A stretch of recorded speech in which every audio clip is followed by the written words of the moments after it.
ছদ্মবেশে এই মেয়েটি কি করে দেখুন। আসসালামু আলাইকুম। আপনারা আপুকে দেখতে আসছেন না? আসেন আসেন, ভিতরে আসেন।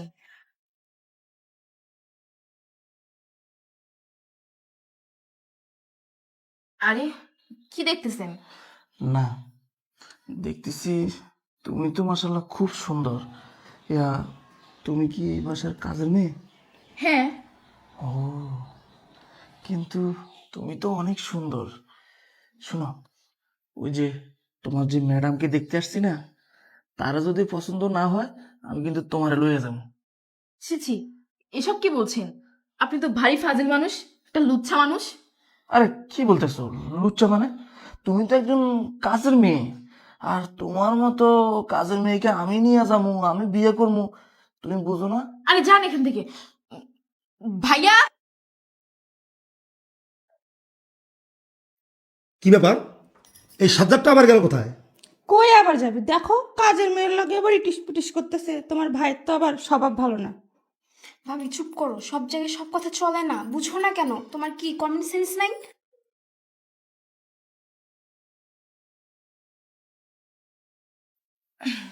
আপনারা ম্যাডামকে দেখতে আসছেন তাই না? না না, তোমাকে দেখতে আসছি। এত কথা বলো কেন? যাও তোমার ম্যাডামকে ডেকে নিয়ে আসো। সব বুঝলাম না, আপনাদের ব্যবহার এমন কেন? ও মা, দেখছো এখন কাজের লোকের কাছ থেকে আমার ব্যবহার শিখতে হবে। ছোট লোকের বাচ্চা, এত কথা বলিস কেন? তুই যা, তুমি ম্যাডামকে ডেকে নিয়ে যা। আচ্ছা, আপনাদের দেখে তো অনেক শিক্ষিত মনে হচ্ছে, তাহলে এমন মূর্খের মতো ব্যবহার করতেছেন কেন? ছোট লোকের বাচ্চা, তোর এত বড় সাহস, তুই আমাদেরকে মূর্খ বলিস? এই, তোর কোনো আইডিয়া আছে আমাদের এডুকেশন সম্পর্কে? শোন, তোর সাথে এত কথা বলে সময় নষ্ট করার কোনো দরকার নেই। তুই যা, তোর সাহেবকে ডেকে নিয়ে আয়। আমাদের সময়ের অনেক মূল্য আছে। যা তাড়াতাড়ি এখান থেকে যা। সাহেবকে তো ডাকবই, আপনারা তো ম্যাডামকে দেখার জন্যই আসছেন, কিন্তু আপনাদের আচার আচরণ এত জঘন্য কেন? আমার মনে হয় না ম্যাডাম আপনাদের বাসায় গিয়ে থাকতে পারবে। এ পায়েল, সত্য সর।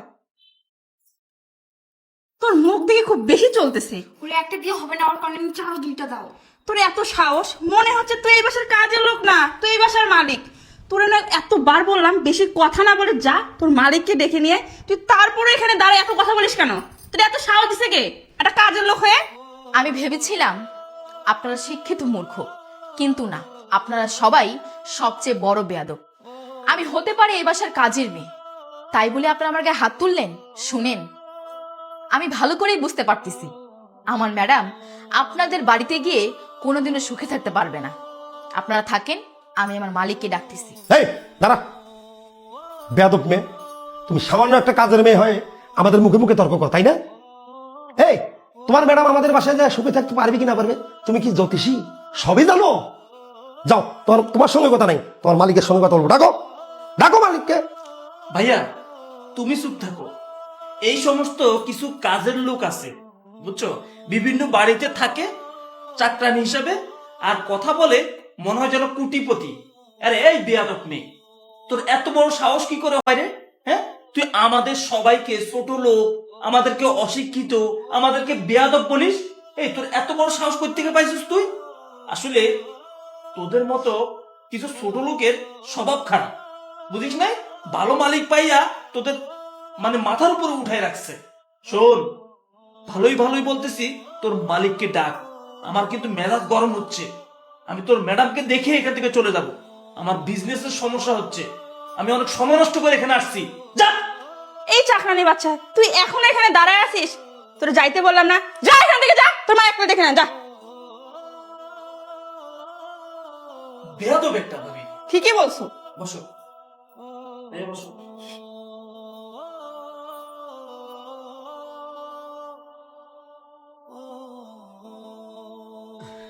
আসসালামু আলাইকুম। এই আসতে কোনো সমস্যা হয়নি তো আপনাদের? ওয়ালাইকুম আসসালাম। না, আসার সময় কোনো সমস্যা হয়নি, ভালো ছিলাম। আপনার বাসায় আসার পর থেকে আর আমরা ভালো নেই। কেন? আমার বাসায় আসার পর থেকে আপনারা ভালো নাই কেন? কি সমস্যা? সমস্যা মানে অনেক বড় সমস্যা। রিপন সাহেব, আমরা তো শুনেছি এই শহরে আপনার অনেক নাম ডাক আছে। 10 জন কোটিপতির মধ্যে আপনি 3 নম্বর স্থানে রয়েছেন।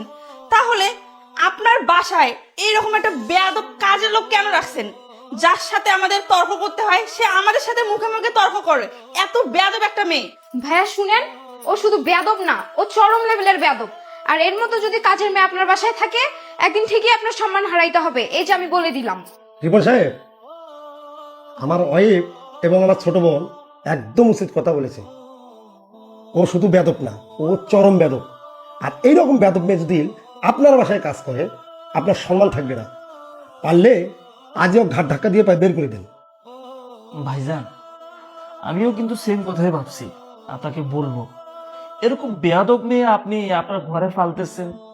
আসলে আমি বলতে গেলে আপনি হয়তো কষ্ট পাবেন। যাই হোক, আমরা এখানে সময় আর নষ্ট করতে চাই না। আমরা আপনার বোনকে দেখতে আসছি।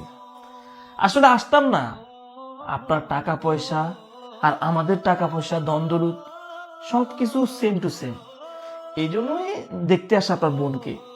আপনার বোনকে ডাকেন, আপনার বোনকে ডেকে আমাদের সামনে নিয়ে আসেন, আমরা দেখি, এখান থেকে চলে যাই। এই বেয়াদব মেয়েটাকে আর সহ্য হচ্ছে না। হ্যাঁ লেলিন সাহেব, আপনি ঠিক কথাই বলেছেন। ও আসলে একটা চরম লেভেলের বেদব। ওর মতো বেদবকে যদি আমি আমার বাসায় রাখি, সত্যি হয়তো কোনো একদিন আমার সম্মান নষ্ট হবে। আচ্ছা, আপনারা কেমন শিক্ষিত একজন কাজের লোকের সঙ্গে তর্কে জড়াইলেন? আপনারা কেমন শিক্ষিত একজন কাজের লোকের গায়ে হাত তুললেন? কি ভেবেছেন আপনারা আমি কিছুই জানি না, আমি কিছুই দেখিনি? আপনারা যখন বাসায় প্রথমে ঢোকেন তখন থেকে এই পর্যন্ত আপনাদের প্রত্যেকটা ব্যবহার আমার চোখে পড়েছে। আপনার এই যে ভাই, আপনার এই ভাইয়ের চরিত্রের অনেক সমস্যা। আমার বাড়ির কাজের মেয়ে বেদব না, আপনার ভাই হচ্ছে চরম লেভেলের বেদব। আর এই যে আপনাকে বলতেছি, ভাবি আপনি কিভাবে পারলেন আমার বাসায় এসে আমার বাড়ির কাজের লোকের গায়ে হাত তুলতে? এত বড় স্পর্ধা আপনার, এত বড় সাহস আপনার! আর আপনারা কাকে কাজের লোক বলেন? কাকে কাজের লোক ভাবতেছেন? ওকে,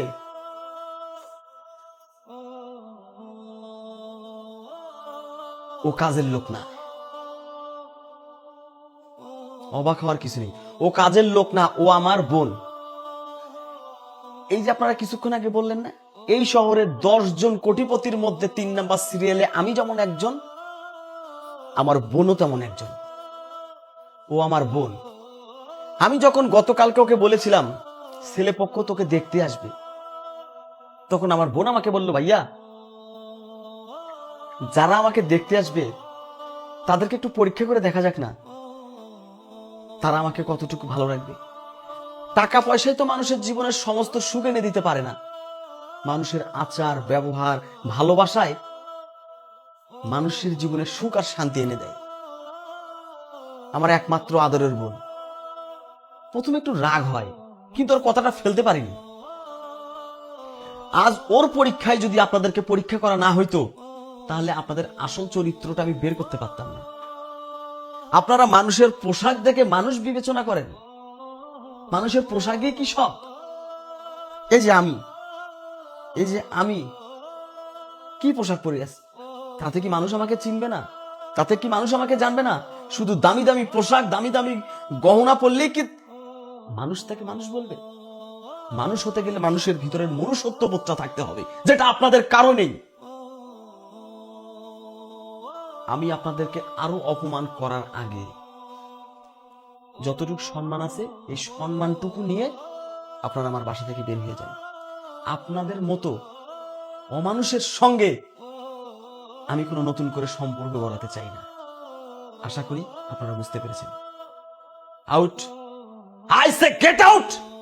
কি হলো, বসে আছেন কেন? যান, দাঁড়ান। তোকে দুইটা কথা বলি। তুই যেন কি বলেছিলি? প্রথমে আমার বাড়ির গেট দিয়ে যখন ঢুকিস, তখনই আমার বোনকে দেখে বলেছিলি, তুই যদি আমার বোনকে বিয়ে করতে না পারিস, তাহলে তুই এবারের কাজের মেয়েকে বিয়ে করবি। তোর মতো বেদব, তোর মতো ফালতু, তোর মতো লুচ্চার কপালে কাজের মেয়েও জুটবে না। কারণ তোর চরিত্র এত খারাপ, আমার মনে হয় না কোনো মেয়ে তোর কপালে জুটবে। তোর কপালে কোনো মেয়েই জুটবে না। চুপ থাকেন। আমার কপালে মেয়ে জুটবে না, আপনি কি গণক জানেন তাই না?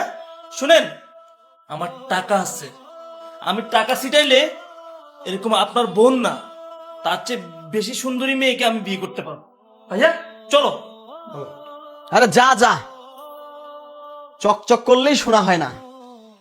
তুই মেয়ে পাবি, কিন্তু আমার বোনের মতো মেয়ে তোর কপালে জুটবে না। তোর কপালে তো জুটবে ওই দৌলদিয়া ঘাটের মেয়ে। বোন, তুই ঠিকই বলেছিস। তোর কথায় যদি আমি সম্মতি না দিতাম, তাহলে এরকম ফালতু লোক, এরা যে এত খারাপ লোক, এটা আমি বুঝতে পারতাম না। যা, আমি তোর পছন্দ করা ছেলের সঙ্গেই তোকে বিয়ে দেবো।